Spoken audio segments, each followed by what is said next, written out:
The Medium is the latest game from developer Bluebird Team, who are the devs responsible for such games as Blair Witch, Layers of Fear 1 and 2, and Observer. I have never played a Bluebird Team game before, as none of their previous titles really interested me that much. But when I saw the trailer for The Medium and heard that it was inspired at least in part by the Silent Hill series, well, it had my curiosity. Being available on Game Pass on day one was what sold the deal, and I decided to play it. It didn't end up being what I thought it would be, so let's talk about what The Medium actually is. I played The Medium on PC for one playthrough. The majority of this video will be spoiler free, but I do have a few things I want to talk about more in depth in regards to the story, so I will put a spoiler warning and a timestamp for you to skip to avoid spoilers. You have been warned. The Medium is a good-looking game overall. The art direction carries much of the weight here, and its depiction of a resort left for ruin is almost post-apocalyptic, and creates this awesome dark and lonely atmosphere. But that's only one way of viewing the resort. Like the Silent Hill games that help to inspire it, The Medium has another world that you'll interact with that changes the look of the environment. It's still the same area, it just has a creepier and spookier coat of paint. While I don't think that these jaunts through the spirit world look bad by any means, I wasn't actually that enthralled with the way the spirit world looks. There were definitely moments where I thought an area looked really cool in this other world, but I've played many horror games and experienced many creepy environments, and for the most part it unfortunately didn't leave a lasting impression on me. I actually preferred the look of the real world. The animations are a little janky both during gameplay and cutscenes. They don't look terrible, but there's definitely a feeling of that doesn't look quite right for most of the game. There's also a bit of load-in after cutscenes and transitions. I encountered a couple bugs and glitches during my playthrough. One time subtitles appeared on screen, but the accompanying audio line didn't, and there were a handful of times throughout the game where textures would flash in and out.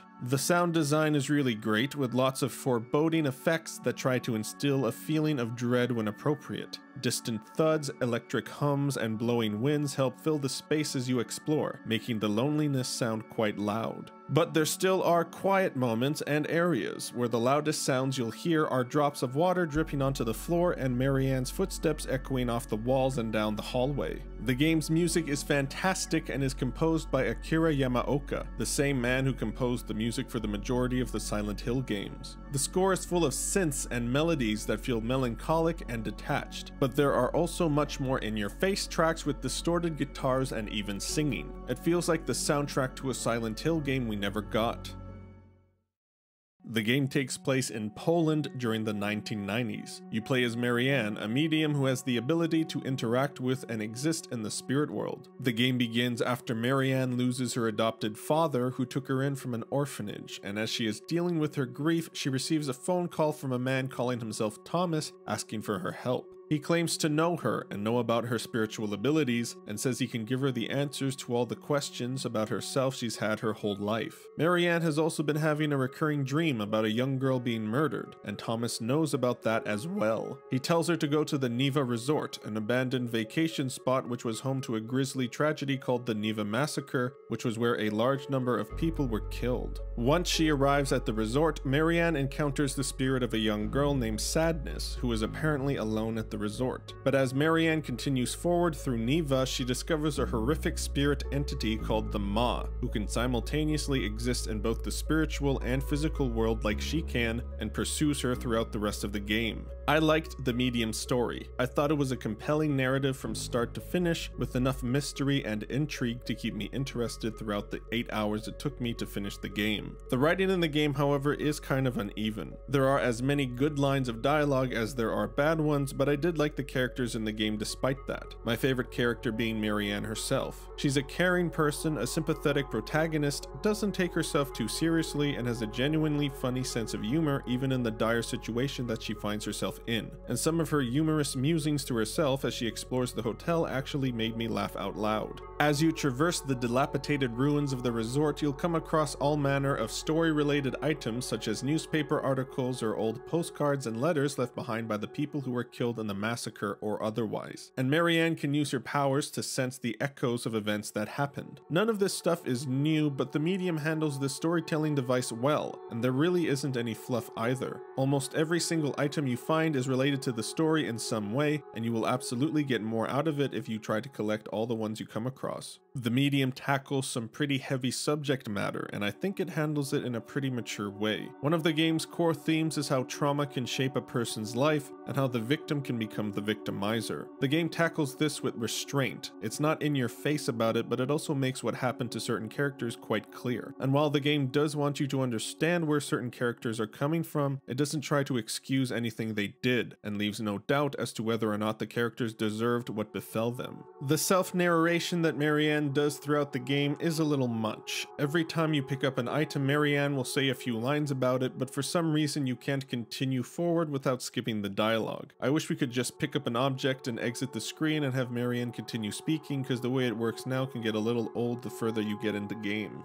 The biggest issue I have with the game's story is its ending, and without getting into spoilers yet, I have two main issues with it. Firstly, it presents a situation with two possible outcomes, however one of these is clearly the better option, even though both are presented as equally viable. The second problem is that the story tries to go for a sort of ambiguous open-ended kind of ending, but in actuality it just doesn't conclude the story properly. I was just left feeling kind of like, okay, well, that was kind of dumb. Here is your spoiler warning. I'm about to go more in depth and spoiler heavy into the ending to explain exactly what I'm talking about. But to help illustrate my points, I will also be talking about the ending of the first Last of Us, so if you don't want to be spoiled for either, then skip to the next part of the video. I'm not going to explain every detail leading up to the ending, but I'll try and give a quick summary. Eventually, Marianne finds out that Thomas, the man who called her on the phone in the beginning of the game, is her biological father, and she has a sister named Lillian, and that sadness is a part of Lily's spirit. The Maw actually entered the world through Lily, promising to save her and Marianne from a house fire. Unfortunately, this led to the Maw being set loose and causing the Neva massacre, and Marianne being left in the hospital by Thomas for her own safety as he tried to figure out a way to remove the Maw's hold over Lily, which eventually led to Marianne being sent to the orphanage. She discovers that Lily is alive and is being used by the Maw as essentially its anchor to the physical world. Lily tells Marianne that the dream she's been having of a young girl being murdered wasn't actually a vision of the past, it was a vision of the future. It's what Lillian wants to happen. Lily hands Marianne a gun and asks her to kill her, because the Maw won't let Lily kill herself. Marianne understandably doesn't really want to do that, and as they're having this conversation, the Maw shows up once more trying to possess Marianne. However, Marianne decides to point the gun at her own head and threatens to kill herself, as the Maw needs her body to possess, the body of a powerful medium, in order to be able to continue existing in the physical world. The characters all shout at each other for a little bit more, then the screen cuts to black, we hear a gunshot, and the credits roll. So the first reason why I don't like this ending is that Marianne killing herself is objectively the worst option here. Yes, it would prevent the Maw from taking control of her body, meaning it would be stuck in the spirit world. However, it would still be around in the physical world until Lily dies, and we can tell by all the bloody bandages wrapped around her arms and legs that her death will be a slow and painful process. Plus, Marianne will be dead.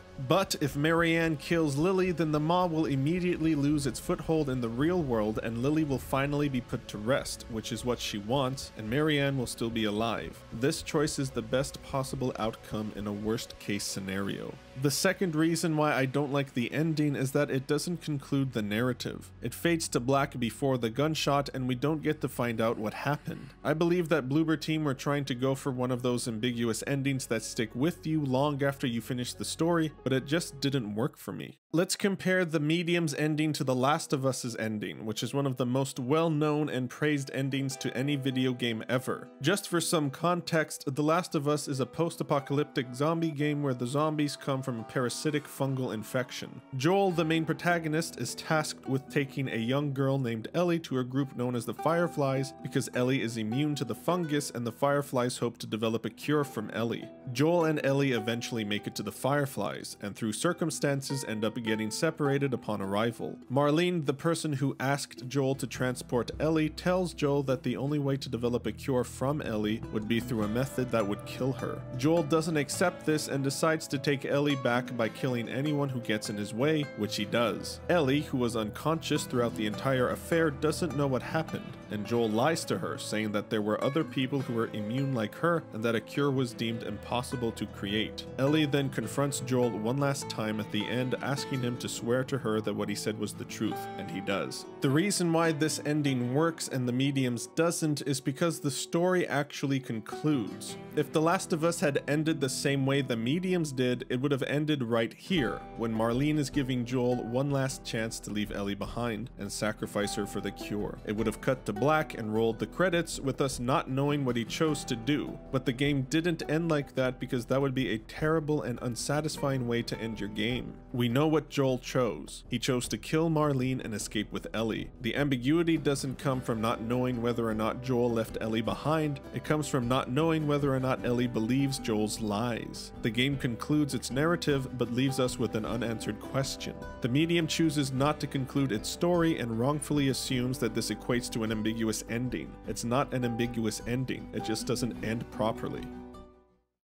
The majority of your time in the Medium will be spent walking, or if you're feeling daring, lightly jogging around Neva. There are puzzles sprinkled throughout the game which do a good enough job of breaking up the game a little, even if all the puzzles are pretty simplistic and never really gave me any trouble. Marianne's spiritual powers do end up playing a part in the gameplay. She has a spirit shield which she can use to travel through swarms of spirit insects, and she has a spirit blast which can be used to blow away obstacles and access areas in the spirit world. She can also send her spirit self away from her body to access places that her physical self can't. The game is very linear though, so it's not like you're coming up with interesting ways to use any of these mechanics. There's no combat in the game, so every encounter with the Maw is a stealth encounter, where you have to slowly crouch to sneak past it and hold your breath to avoid being detected. Again, nothing very deep or engaging in the stealth department either. The Medium apes a few of the classic survival horror tropes, like having fixed camera angles and an inventory system where you can view the items you pick up, but that's as far as it goes. Like I said earlier, there isn't any combat, and by extension, there isn't actually any inventory or resource management. And while the game has a fantastic atmosphere and a horror aesthetic, the Medium isn't really scary, and it's almost completely lacking in tension.